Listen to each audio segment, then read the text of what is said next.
Am I the asshole for letting my mother have a copy of the key to our new home despite my wife's objection?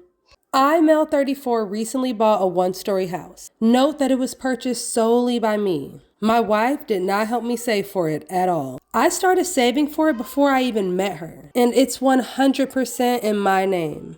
When my parents ended up throwing us a housewarming party, my mom asked for a copy of the key in case of an emergency.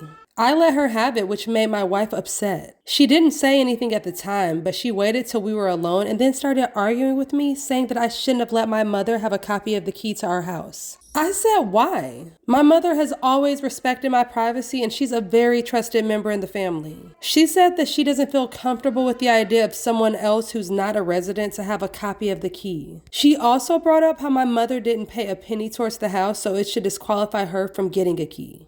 I told her that it wasn't that big of a deal, but she kept persisting, saying that I need to take the key back. Quite frankly, this had me fuming. I pointed out to her that I'm the one who bought the house and it's my decision who gets to have a copy of the key. End of story. She yelled at me, saying that she technically helped me save for the house because she was paying the rent and bills while I was saving. I told her that she was acting as if I put my mom's name on the title, which is ridiculous. But she said that I have no respect for her opinions and keep undermining her input.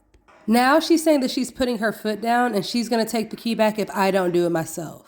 At this point, I feel like she's being irrational and unreasonable, all over a key.